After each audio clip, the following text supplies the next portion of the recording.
9/11 ആയിക്കഴിഞ്ഞ് കഴിഞ്ഞപ്പോൾ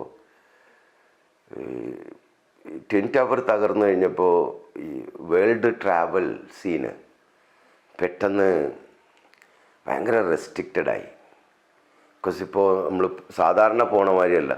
സാധാരണ ഇപ്പോൾ ഞാൻ ഇവിടെ നിന്ന് ഇംഗ്ലണ്ടിലേക്ക് പോകണം, എനിക്ക് വെറുതെ ഇങ്ങനെ ഒരു ബസ്സിൽ കയറി ഇരുന്ന് പോണ മാതിരിയാണ്. കയറി ഇരുന്നിട്ട് ഞാൻ അവിടെ പോയി ഇറങ്ങുമ്പോൾ ഇറങ്ങി ബാഗ് എടുത്തിട്ട് ചെറിയൊരു ചെക്കിങ് ഉണ്ടാവും, ഇറങ്ങി.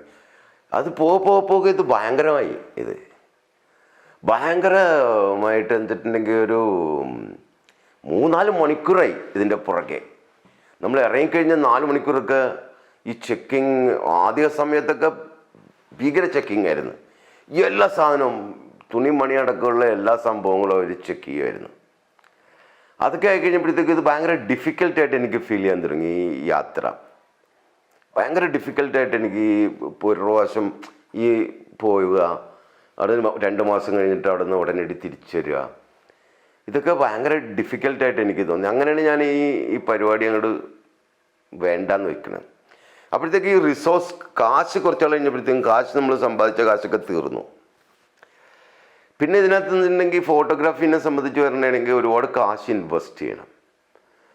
ഇത് സാധാരണ ഒരു കടലാസിൽ ഒരു പെൻസിൽ വെച്ച് വരയ്ക്കണ പോലെയല്ല ഇതിനകത്ത് എക്യുപ്മെൻറ്റ് വളരെ പ്രധാനമാണ്. കൂടാതെ ഇതിൻ്റെ മെറ്റീരിയൽസ് ആർ വെരി എക്സ്പെൻസീവ്. ഇതൊക്കെ ആയപ്പോൾ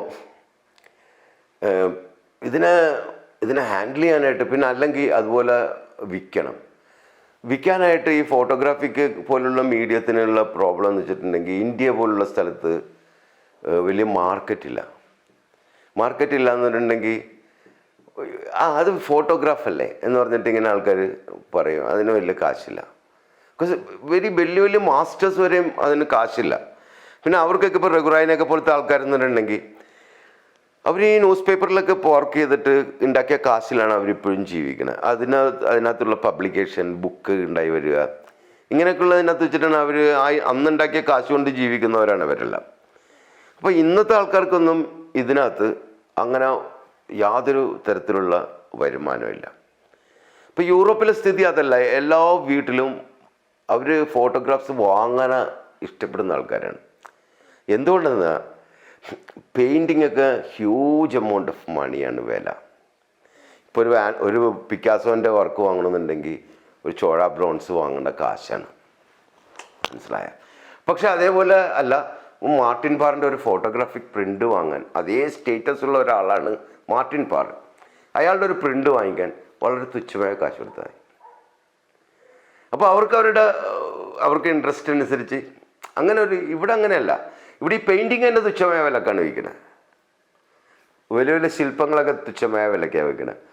അപ്പോൾ പിന്നെ ഈ ഫോട്ടോഗ്രാഫിക്ക് ഒട്ടും വിലയില്ല. ഇപ്പം ഇത് വാങ്ങുന്ന ഐഡിയ ഞാൻ കംപ്ലീറ്റ്ലി അത് നടക്കുന്ന കാര്യമല്ല. Because impossible. എൻ്റെ വിൽക്കണില്ലെന്നല്ല ഞാൻ പറഞ്ഞത്, എൻ്റെ ഒരുപാട് കാശിനൊക്കെ വിറ്റിട്ടുള്ളതാണ് പല വിധത്തിൽ. അത് ഈ പറഞ്ഞ പോലെ പെയിൻറ്റിങ് ചെയ്തത് അങ്ങനെയുള്ള സാധനങ്ങളാണ് വലിയ വിലക്ക് വിറ്റിട്ടുള്ളത്. അപ്പോൾ ഇതെനിക്കൊരു ചലഞ്ചായി. എനിക്ക് പ്രത്യേകിച്ചും എഴുതുന്ന ആളാണെങ്കിലും വരയ്ക്കുന്ന ആളാണെങ്കിലും ഈ നിരന്തരം പ്രാക്ടീസ് ഇല്ലെങ്കിൽ ഇത് പോവും. നമുക്ക് പ്രാക്ടീസ് ഇല്ലാതിരുന്നാൽ it is very tough to again do things. അപ്പോൾ ഈ പ്രാക്ടീസിന് വേണ്ടി ഞാൻ ഉള്ള പ്രിൻറ്റിൽ തന്നെ പലതരത്തിലുള്ള സാധനങ്ങൾ വർക്ക് ചെയ്യാൻ തുടങ്ങി. പിന്നെ ചില ഐഡിയാസൊക്കെ എനിക്ക് കൂടുതൽ അതിനകത്ത് ഇൻട്രസ്റ്റിംഗ് ആയിട്ട് തോന്നി. അങ്ങനെ ഞാനിത് വർക്ക് ചെയ്യാൻ തുടങ്ങി. അത് ശരിക്കും ഒരു പൊളിറ്റിക്കൽ ആക്ഷനാണായിരുന്നു അതിൻ്റെയൊക്കെ പുറകിലുള്ളത്. ബിക്കോസ് ആ സമയത്ത് ഈ ഡൽഹിയിൽ ഞാൻ ജീവിച്ചുകൊണ്ടിരിക്കുന്ന സമയത്താണ് ഇത് ഞാൻ തുടങ്ങണത്, ഈ പദ്ധതിയൊക്കെ. ആ സമയത്ത് ഈ ബാബറി മസ്ജിദ് കൊളാപ്സ് ചെയ്ത് കഴിഞ്ഞ് റയറ്റൊക്കെ കണ്ടു കഴിഞ്ഞപ്പോൾ അതിനാണ് ഞാൻ ആദ്യമായിട്ട് ഈ ട്രാപ്പ് എന്ന് പറഞ്ഞൊരു സീരീസ് ചെയ്യുന്നത്. ഞാൻ എന്നിട്ടുണ്ടെങ്കിൽ യൂസ്ഡ് ബുള്ളറ്റ്സ്, പിന്നെ ചില കത്തികൾ, എലിപ്പെട്ടി, ഇങ്ങനെയുള്ള സാധനത്തിൻ്റെയൊക്കെ സ്റ്റിൽ ലൈഫ് ഫോട്ടോഗ്രാഫ് എടുക്കാൻ തുടങ്ങി. എന്നിട്ട് അതിൻ്റെ മുകളിൽ കുത്തിവരയ്ക്കുകയും അതിൻ്റെ സർഫസിനെയൊക്കെ കംപ്ലീറ്റ് ഡിസ്ട്രോയ് ചെയ്യുകയൊക്കെ ചെയ്തിട്ടുള്ള. ബിക്കോസ് അത് ഒരു അണ്ടൻ വയലൻസ് ആയിരുന്നു അത് ശരിയായിട്ട്. ബിക്കോസ് നമുക്ക് വേറൊന്നും ചെയ്യാൻ പറ്റുന്നില്ല. We cannot do anything. So ഇപ്പോൾ ബാസ്കറ്റൊക്കെ പെയിൻറ്റിങ് കണ്ടിട്ടില്ലേ, അവർ പുള്ളി ഭയങ്കര സൈക്കഡലിക്കാണ്. അത് ഒരു തരം ആ പ്രായത്തിൽ യൂറോപ്പിൽ അമേരിക്കയിലൊക്കെ യു കനോട്ട് ഡു എനിത്തിങ് എന്ന് വന്നു കഴിഞ്ഞാൽ യു ഡു ഇറ്റ് എനിത്തിങ്.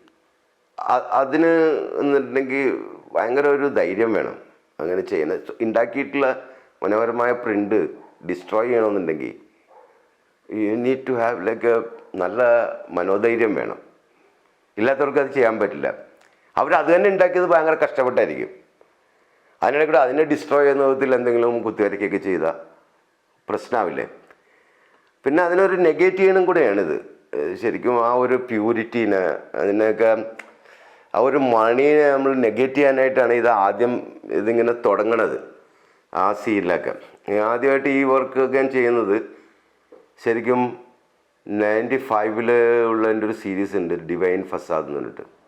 അതിലാണ് ഞാനിതങ്ങനെ അന്നെന്നൊക്കെ പറഞ്ഞിട്ടുണ്ടെങ്കിൽ ഈ കൊളോണിയൽ ഫോട്ടോഗ്രാഫിയോടുള്ള ഈ എതിർപ്പ് മൂലമാണ് ഞാൻ അതൊക്കെ ചെയ്യാൻ തുടങ്ങിയത് ആദ്യകാല സമയത്ത്. ബിക്കോസ് അവർ ഈ യൂറോപ്പിലൊക്കെ എന്നിട്ടുണ്ടെങ്കിൽ ഗ്ലൗസൊക്കെ ഇട്ടിട്ടാണ് ഫോട്ടോഗ്രാഫ് തൊടുകയൊക്കെ ചെയ്യുള്ളൂ. Because it is that pure സർഫസാണ് ഇതിൻ്റെ.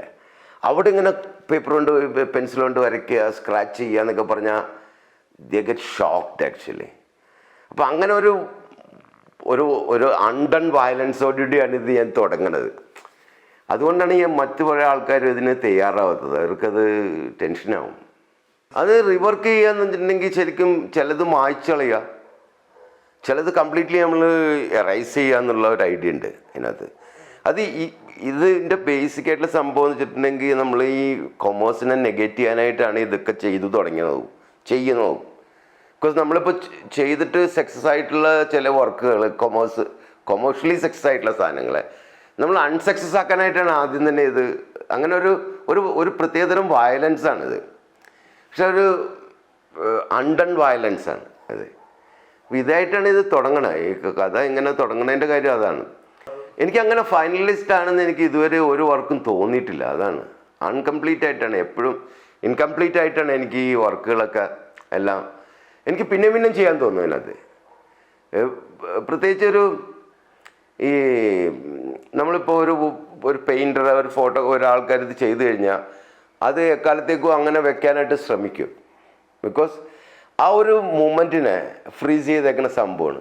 ഞാൻ അങ്ങനെയല്ല. എനിക്കിതുണ്ടെങ്കിൽ every moment is for me new and പുതിയ സാധനങ്ങളായതുകൊണ്ട് എല്ലാ സമയത്തും എല്ലാ വർക്കുകളും ഞാൻ റീവർക്ക് ചെയ്തുകൊണ്ടിരിക്കും സദാസമയത്ത്. അത് ഓരോ സമയത്ത് എൻ്റെ മൂഡ് പോലെയാണത്. അത് ഒരു സമയത്ത് എനിക്ക് എൻ്റെ വളരെ ഫേവറേറ്റ് ആയിട്ടുള്ള പല വർക്കുകളും ഞാൻ റീവർക്ക് ചെയ്തിട്ട് അതല്ലാതായി പോയിട്ടുണ്ട്.